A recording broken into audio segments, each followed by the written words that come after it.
തെരഞ്ഞെടുപ്പ് തീയതികളായതോടെ സംസ്ഥാനത്ത് പ്രചാരണം തിളയ്ക്കുകയാണ്. വേനൽ ചൂടിനെ വെല്ലുന്ന രീതിയിലാണ് എല്ലാ മണ്ഡലങ്ങളിലും സ്ഥാനാർത്ഥികൾ തെരഞ്ഞെടുപ്പ് പ്രചാരണം കൊഴുപ്പിക്കുന്നത്. തെരഞ്ഞെടുപ്പിന്റെ ഏറ്റവും പുതിയ പ്രചാരണ വിശേഷങ്ങളുമായി വിവിധ മേഖലകളിൽ നിന്ന് നമ്മുടെ പ്രതിനിധികൾ ചേരുന്നുണ്ട്. ആദ്യം കോഴിക്കോട് നിന്ന് മേഘനയിലേക്ക്.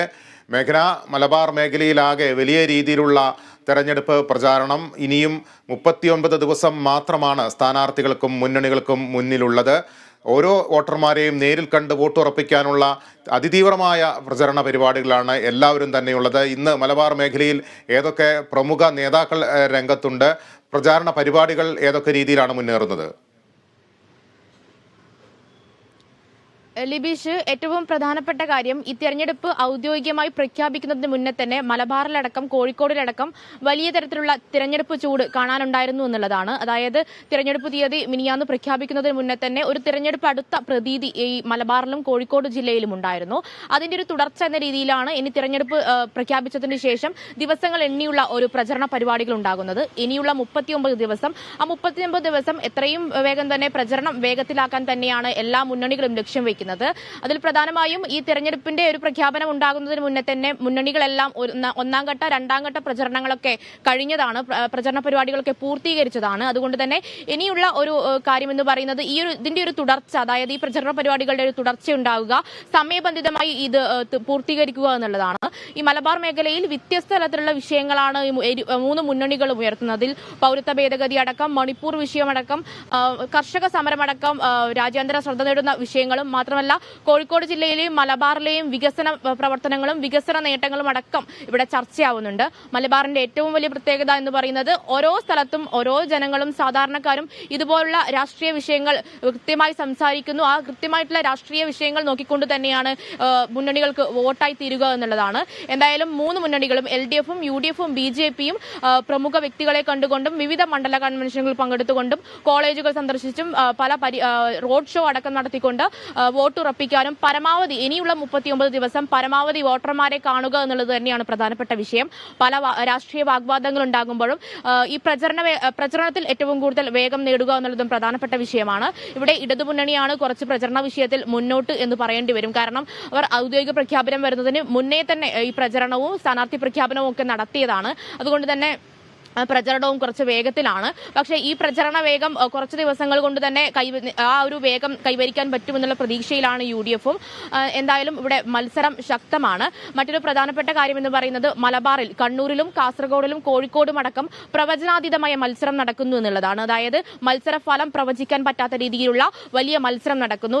കണ്ണൂരും കാസർഗോഡും കോഴിക്കോടും അടക്കം ഇടതുമുന്നണിക്ക് വലിയ തരത്തിൽ അടിവേരുള്ള ജില്ലകളാണ്. പക്ഷേ അത് പിന്നീട് കഴിഞ്ഞ ലോക്സഭാ ഇലക്ഷനിൽ അത് UDF-ലേക്ക് എത്തുന്നു. അത് തിരിച്ചു പിടിക്കുക എന്നുള്ളത് തന്നെയാണ് ഈ ഇടതുമുന്നണിയുടെ ലക്ഷ്യം. മാത്രമല്ല BJP-യെ സംബന്ധിച്ചിടത്തോളം BJP-ക്ക് അത്രയധികം അടിവേരില്ലാത്ത ഒരു പ്രദേശം തന്നെയാണ് കോഴിക്കോടായാലും കണ്ണൂരായാലും ഒക്കെ. പക്ഷേ അതിൽ പ്രധാനമായും BJP-ക്ക് എത്ര സീറ്റ് കിട്ടുന്നു എന്നുള്ളത് മറ്റു മുന്നണികളുടെ വിജയത്തിന് പ്രധാനപ്പെട്ട ഒരു കാര്യം തന്നെയാണ്. മാത്രമല്ല കോഴിക്കോട് ജില്ലയിലേക്ക് വരുമ്പോൾ കോഴിക്കോട് ലോക്സഭാ മണ്ഡലവും വടകര ലോക്സഭാ മണ്ഡലവും, അതിൽ കോഴിക്കോട് ലോക്സഭാ മണ്ഡലത്തിനും രണ്ട് MP-മാർ തമ്മിലുള്ള മത്സരമാണ്. രാജ്യസഭാംഗമായിട്ടുള്ള എളമരം കരീമും സിറ്റിംഗ് MP ആയിട്ടുള്ള MK രാഘവനും തമ്മിലാണ് പ്രധാനപ്പെട്ട മത്സരം നടക്കുന്നത്. അതിൽ 2009 മുതൽ കഴിഞ്ഞ 3 തവണയായിട്ട് MK രാഘവൻ MP തുടർച്ചയായി ഇവിടുന്ന് MP ആവുന്നുണ്ട്.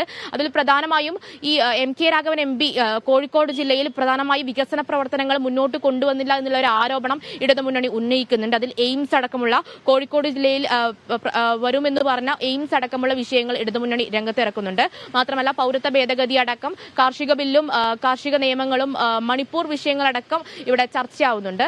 മാത്രമല്ല എളമരം കരീമാണെങ്കിലും എളമരം കരീം എന്ന് പറയുന്നത് കോഴിക്കോട് ജില്ലയിൽ ജനിച്ചു വളർന്ന CIT-യിലൂടെയും മറ്റ് കർഷക യൂണിയനിലൂടെയൊക്കെ ജനിച്ചു വളർന്ന ആ ഒരു പ്രവർത്തന പാരമ്പര്യമുള്ള വലിയ രീതിയിൽ ജനകീയ മുഖമുള്ള നേതാവാണ്. അതുകൊണ്ട് തന്നെ ഇവിടുത്തെ മത്സരം ശക്തമാണ്. മാത്രമല്ല MT രമേശ് ആയാലും BJP സ്ഥാനാർത്ഥിയായിട്ടുള്ള MT രമേശ് ആണെങ്കിലും MT രമേശ് BJP സംസ്ഥാന ജനറൽ സെക്രട്ടറിയാണ്. അതുകൊണ്ട് തന്നെ MT രമേശിന്റെ ഒരു വ്യക്തിപ്രഭാവം വോട്ടാകും എന്നുള്ള ഒരു കാര്യമാണ് ഏറ്റവും പ്രധാനപ്പെട്ട കാര്യം. പക്ഷേ കഴിഞ്ഞ നിയമസഭാ തെരഞ്ഞെടുപ്പിൽ MT രമേശിന് വലിയ തരത്തിൽ വോട്ട് പിടിക്കാൻ പറ്റിയിട്ടില്ല എന്നുള്ളത് മറ്റു മുന്നണികൾക്കും മറ്റും ആശ്വാസമാണ്. മാത്രമല്ല വടകര ലോക്സഭാ മണ്ഡലത്തെക്കുറിച്ച് പറയുമ്പോൾ വടകര ലോക്സഭാ മണ്ഡലത്തിൽ വലിയ ശക്തമായ മത്സരം നടക്കുന്നു. മട്ടന്നൂർ MLA ആയിട്ടുള്ള ശൈലജ ടീച്ചറും ഷാഫി പറമ്പിലും തമ്മിലാണ് ശക്തമായ മത്സരം. ഇതിൽ പ്രധാനപ്പെട്ട ഒരു കാര്യം എന്ന് പറയുന്നത് ശൈലജ ടീച്ചറുടെയും ഷാഫി പറമ്പലിന്റെയും പ്രചരണ പരിപാടിക്ക് കൃത്യമായിട്ടുള്ള വലിയ തരത്തിൽ, അതായത് നമുക്ക് തൂക്കി നോക്കാൻ പറ്റാത്ത രീതിയിലുള്ള ജനപിന്തുണ ഉണ്ടാകുന്നു. എവിടേക്കാണ് വടകരയുടെ ഒരു രാഷ്ട്രീയ ചായ്വ് എന്ന് മനസ്സിലാവാൻ പറ്റാത്ത രീതിയിലുള്ള ഒരു ജനപിന്തുണ ഉണ്ടാകുന്നു എന്നുള്ളതാണ് ഏറ്റവും പ്രധാനപ്പെട്ട കാര്യം. മാത്രമല്ല ഇതിൽ UDF-നെ കുറിച്ച് സംബന്ധിച്ചിടത്തോളമുള്ള പ്രതീക്ഷ എന്ന് പറയുന്നത് ഷാഫി പറമ്പിൽ എന്ന് പറയുന്ന പേരിന് തന്നെ, അതായത് സാമുദായിക സമവാക്യം അടക്കം മുന്നോട്ട് വെച്ചുകൊണ്ടാണ് ഇവിടെ UDF ഷാഫി പറമ്പിലിനെ ഇവിടത്തേക്ക് ഇറക്കിയിട്ടുള്ളത്. അതുകൊണ്ട് തന്നെ ന്യൂനപക്ഷ വോട്ടുകളടക്കം ഷാഫി പറമ്പിലിന്റെ പേരിന് തന്നെ വോട്ടുണ്ടാകും. മാത്രമല്ല RMPക്ക് ശക്തമായിട്ടുള്ള വോട്ടുകൾ ഉണ്ടാകുന്ന ഒരു മണ്ഡലമാണ്. അതുകൊണ്ട് തന്നെ അങ്ങനെ ഒരു ചായ്വ് UDF-ന് ഉണ്ടാകുമെന്നുള്ളതാണ് പ്രധാനപ്പെട്ട കാര്യം. പക്ഷേ ശൈലജ ടീച്ചർ വോട്ട് ചോദിക്കുന്നത് ആരോഗ്യമന്ത്രിയായിരിക്കുമ്പോഴടക്കം നിപ്പയും കോവിഡും വന്നപ്പോഴടക്കം കൈവരിച്ച നേട്ടങ്ങളും ഇടതുപക്ഷത്തിന്റെ നേട്ടങ്ങളും ഒക്കെ മുന്നോട്ട് പറഞ്ഞുകൊണ്ടാണ് ശൈലജ ടീച്ചർ വോട്ട് ചോദിക്കുന്നത്. മാത്രമല്ല ഷാഫി പറമ്പിൽ സ്ഥിര മണ്ഡലത്തിലെ ഒരു പരിചിത മുഖമല്ല, പരിചയക്കാരനല്ല എന്നുള്ളത് ഇടതുപക്ഷത്തിന് നേട്ടമാവും എന്നുള്ള ഒരു പ്രതീക്ഷയുമുണ്ട്. മാത്രമല്ല TP ചന്ദ്രശേഖരൻ വധക്കേസ് അടക്കം UDF ചർച്ച ചെയ്യുന്നു. അങ്ങനെ പ്രധാനമായും വലിയ തരത്തിലുള്ള ഒരു രാഷ്ട്രീയ വടംവലി മലബാറിൽ ഉണ്ടാകുന്നു, കോഴിക്കോട് ജില്ലയിൽ ഉണ്ടാകുന്നു. ഇതിൽ ഇടതുമുന്നണിയുടെ ഒരു ലക്ഷ്യം എന്ന് പറയുന്നത് കഴിഞ്ഞ പ്രാവശ്യം നഷ്ടപ്പെട്ട സീറ്റുകളൊക്കെ തിരിച്ചു പിടിക്കുക എന്നുള്ളതാണ്. ഇതിൽ ഏറ്റവും പ്രധാനപ്പെട്ട മണ്ഡലമായി കോഴിക്കോടും കണ്ണൂരും കാസർഗോഡും ഒക്കെ മാറും. അതിലെ പ്രചരണങ്ങളൊക്കെ ശക്തമാണ്. ഇനി ഇടതുമുന്നണി ഈ വരുന്ന 25-ാം തീയതി വരെ പ്രമുഖ നേതാക്കളെ കണ്ടുകൊണ്ടും പല സ്വകാര്യ സന്ദർശനങ്ങളും നടത്തിക്കൊണ്ടുമാണ് പ്രചരണം തുടരുന്നത്. ഷാഫി പറമ്പിലും MK രാഘവൻ MPയും വിവിധ പരിപാടികൾ നടത്തുന്നു. ഇപ്പോൾ കോഴിക്കോട് മെഡിക്കൽ കോളേജിന്റെ വിഷയങ്ങളടക്കം പ്രതിപക്ഷം ഒരു രാഷ്ട്രീയ ആയുധമായി ഉപയോഗിക്കുന്നുണ്ട്. മാത്രമല്ല പൗരത്വ ഭേദഗതിയും മണിപ്പൂരും ഒക്കെ, മാത്രമല്ല കോഴിക്കോടിലെ വികസന പ്രവർത്തനവും ഏറ്റവും പ്രധാനപ്പെട്ട കാര്യമാണ്. മാത്രമല്ല കോഴിക്കോട് നിന്ന് പോയ MPമാർ കൃത്യമായിട്ടും പാർലമെന്റിൽ സംസാരിച്ചില്ല, പാർലമെന്റിൽ പല വിഷയങ്ങളിലും സംസാരിച്ചില്ല എന്നുള്ള കാര്യങ്ങളടക്കം ഇവിടെ ചർച്ചയാകുന്നുണ്ട്. എന്തായാലും കോഴിക്കോട് ജില്ലയിലടക്കം മലബാറിലടക്കം ഈ ഒരു വലിയ രാഷ്ട്രീയ പോരാട്ടം ഉണ്ടാകും. ഇനിയുള്ള 39 ദിവസങ്ങൾ അത് മുന്നണികൾക്ക് അത്രയും പ്രധാനമാണ്. മാത്രമല്ല കോഴിക്കോട് ജില്ലയിൽ ഇന്നത്തെ താപനില 38 ഡിഗ്രി സെൽഷ്യസ് ആണ്. ഈ വേനൽ ചൂടിനെയും അതിജീവിച്ച് വേണം മുന്നണികൾ മുന്നോട്ട് വരാൻ എന്നുള്ളതാണ്. എന്തായാലും ഒരു മത്സരഫലം പ്രവചിക്കാൻ പറ്റാത്ത രീതിയിൽ മലബാർ മേഖല കടന്നുപോയിട്ടുണ്ട്. ഇനിയുള്ള പ്രധാനപ്പെട്ട ലക്ഷ്യം എന്ന് പറയുന്നത് ഇനി ഒരു പ്രചരണ വേഗം കൂട്ടുക എന്നുള്ളതാണ്. ഈ ഒരു 39 ദിവസങ്ങൾ കൊണ്ട് പല മാറ്റങ്ങളും ഉണ്ടാകും, പലതരത്തിലും പല രാഷ്ട്രീയ ചായ്വുകളും ഉണ്ടാകുമെന്നും പല മുന്നണികളും പ്രതീക്ഷിക്കുന്നുണ്ട്. ലിബീഷ്, മേഘന, ഈ തെരഞ്ഞെടുപ്പ് പ്രഖ്യാപനത്തിന് തൊട്ടു മുൻപാണ് പൗരത്വ ഭേദഗതി നിയമത്തിന് എതിരെയുള്ള പ്രക്ഷോഭം ആ മേഖലയിലൊക്കെ ശക്തമായത്. ആ ഭേദഗതി ചട്ടങ്ങൾ കേന്ദ്ര വിജ്ഞാപനം ചെയ്തതിന് ശേഷം നൈറ്റ് മാർച്ചുകളടക്കം എല്ലാ മുന്നണി, അതായത് LDF UDF മുന്നണി സ്ഥാനാർത്ഥികളുടെ നേതൃത്വത്തിൽ നടത്തുകയുണ്ടായി. BJP ആകട്ടെ അതിനെ അവഗണിച്ചു പോകുന്ന ഒരു രീതി സ്വീകരിക്കുകയും ചെയ്തു. ഇപ്പോൾ ഒരു ഘട്ടത്തിൽ രാഷ്ട്രീയപരമായി തന്നെ ആരോപണ പ്രത്യാരോപണങ്ങൾ കടുക്കുകയാണ്. മലബാറിൻ്റെ വികസന കാര്യങ്ങൾ ഈ ഘട്ടത്തിൽ ഈ തെരഞ്ഞെടുപ്പ് ചർച്ചകളിലേക്ക് വരുന്നുണ്ടോ? പ്രത്യേകിച്ചും ഈ മാഹി ബൈപ്പാസൊക്കെ യാഥാർത്ഥ്യമായതിൻ്റെ ഒരു ആവേശം തെരഞ്ഞെടുപ്പ് രംഗത്ത് പ്രകടമാകുന്നുണ്ടോ? അതിൻ്റെയൊക്കെ ഒരു പിതൃത്വം ഏറ്റെടുക്കാനുള്ള ഒരു ശ്രമം LDF-ഉം BJP-യും ഒക്കെ അന്ന് ആ ഉദ്ഘാടന ദിവസമൊക്കെ നടത്തുകയുണ്ടായി. വികസന പ്രശ്നങ്ങളോട് എങ്ങനെയാണ് ഈ തെരഞ്ഞെടുപ്പ് രംഗത്തെ പ്രചാരണ വേളയിൽ മുന്നണികൾ സ്വീകരിക്കുന്ന ഒരു സമീപനം? ലിബീഷ്, പ്രധാനമായും ഈ പൗരത്വ ഭേദഗതി ബില്ല് പ്രാബല്യത്തിൽ വന്നത് പ്രതിപക്ഷ കക്ഷികൾ, അതായത് LDF-ഉം UDF-ഉം വലിയ തരത്തിൽ പ്രചരണ ആയുധമാക്കുന്നുണ്ട്. അതായത് പ്രധാനമായും മലബാർ എന്ന് പറയുന്നത് കൃത്യമായിട്ടും ന്യൂനപക്ഷ വോട്ട് ബാങ്കുള്ള, അല്ലെങ്കിൽ ഒരുപാട് ന്യൂനപക്ഷ സമുദായങ്ങൾക്ക് വലിയ പങ്കുള്ള ഒരു മേഖലയാണ്.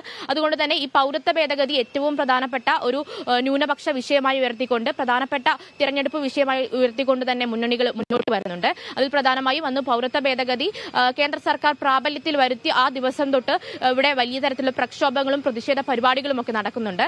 MK രാഘവൻ MP അടക്കം എളമരം കരീമടക്കം വ്യത്യസ്തമായിട്ടുള്ള മാർച്ചുകളും നൈറ്റ് മാർച്ചുകളും ഒക്കെ സംഘടിപ്പിച്ചുകൊണ്ട് ഇവിടെ പൗരത്വ ഭേദഗതി എന്ന് പറയുന്നത് കേന്ദ്ര സർക്കാരിന്റെ ന്യൂനപക്ഷങ്ങളോടുള്ള അവഗണനയാണ് എന്നുള്ള കൃത്യമായ നിലപാടിലാണ് പ്രതിപക്ഷ സംഘടനകളും ഇടതുപക്ഷവും ഒക്കെ ഉള്ളത്. അതിൽ മാത്രമല്ല ഇതിൽ NDA മുന്നണിയുടെ BJP മുന്നണിയുടെ ഒരു സ്റ്റാൻഡ് എന്ന് പറയുന്നത് ഈ ഒരു പ്രതിഷേധങ്ങളും ഈ നൈറ്റ് മാർച്ച് അടക്കമുള്ളവ, നമ്മളോട് MT രമേശ് അടക്കം കഴിഞ്ഞ പ്രാവശ്യം കേരള വിഷൻ ന്യൂസിനോട് സംസാരിക്കുകയുണ്ടായി. ഇതിലടക്കം MT രമേശ് അടക്കം പറയുന്നത് ഇത് ന്യൂനപക്ഷ ന്യൂനപക്ഷങ്ങളെ വെച്ച് വോട്ട് പിടിക്കാൻ നോക്കുന്നത് ഇടതുപക്ഷത്തിനും UDF-നും വലിയ തിരിച്ചടിയാകുമെന്നുള്ളതാണ്. ന്യൂനപക്ഷ വിരുദ്ധമായിട്ടുള്ള ഒന്നും ഈ ഒരു പൗരത്വ ഭേദഗതി പ്രാബല്യത്തിൽ വരുന്നതോടുകൂടി ഉണ്ടാകില്ല എന്നും MT രമേശ് പറയുന്നു. അങ്ങനെ പലതരത്തിലുള്ള രാഷ്ട്രീയ വാഗ്വാദങ്ങൾ പൗരത്വ ഭേദഗതിയെ സംബന്ധിച്ചിടത്തോളം ഉണ്ട്. അത് വലിയ തരത്തിൽ, അതായത് സാധാരണക്കാരുടെ ഇടയിലേക്കടക്കം ഈ പൗരത്വ ഭേദഗതി എന്ന് പറയുന്നത് കൃത്യമായിട്ട് പറഞ്ഞു മനസ്സിലാക്കാനും രാഷ്ട്രീയ ആയുധമാക്കാനും ഇവിടെ UDF-ഉം LDF-ഉം ശ്രമിക്കുന്നുണ്ട്. മറ്റൊരു കാര്യമാണ് ഇവിടുത്തെ മലബാറിലെ വികസന പ്രവർത്തനങ്ങൾ. മലബാർ കൃത്യമായിട്ടും വലിയ വികസന പ്രവർത്തനങ്ങൾക്ക് വേദിയാകേണ്ട ഒരിടം തന്നെയാണ്. പക്ഷേ അത്തരത്തിലുള്ള ഒരു ഇടപെടലുകൾ ഇവിടെ നിന്ന് ജയിച്ചു പോയിട്ടുള്ള MP-മാരുടെ ഭാഗത്തുനിന്ന് ഉണ്ടായിട്ടില്ല എന്നുള്ളത് ഇടതുപക്ഷം രാഷ്ട്രീയ ആയുധമാക്കുന്നുണ്ട്. പക്ഷേ അതിന് തിരിച്ച് മറുപടിയും രാഷ്ട്രീയ വാഗ്വാദങ്ങളും ഒക്കെ UDF-ന്റെ ഭാഗത്തുനിന്നും ഉണ്ടാകുന്നുണ്ട്. ഇതിൽ BJP-യുടെ ഭാഗത്തുനിന്ന് പ്രധാനമായും BJP വോട്ട് ചോദിക്കുന്നത് നരേന്ദ്രമോദിയുടെ വികസന പ്രവർത്തനങ്ങൾക്കാണ്. നരേന്ദ്രമോദിയെ മുന്നിൽ വെച്ചുകൊണ്ട് നരേന്ദ്രമോദിക്ക് ഒരു വോട്ട് എന്ന രീതിയിലാണ് ഇവിടെ BJP MT രമേശ് അടക്കമുള്ള വടകരയിലെ NDA സ്ഥാനാർത്ഥി പ്രഫുൽ കൃഷ്ണൻ അടക്കമുള്ളവർ വോട്ട് ചോദിക്കുന്നത്. എന്തായാലും ഈ വികസന പ്രവർത്തനങ്ങളടക്കം ഇവിടെ ചർച്ചയാകുന്നുണ്ട്. അത് എത്രയും സാധാരണക്കാരെ ജനങ്ങളിലേക്ക് എത്തിക്കുക, അവരെ പറഞ്ഞ് മനസ്സിലാക്കി അതൊരു വോട്ടാക്കുക എന്നുള്ളതാണ് മൂന്ന് മുന്നണികളും ലക്ഷ്യം വയ്ക്കുന്നത്.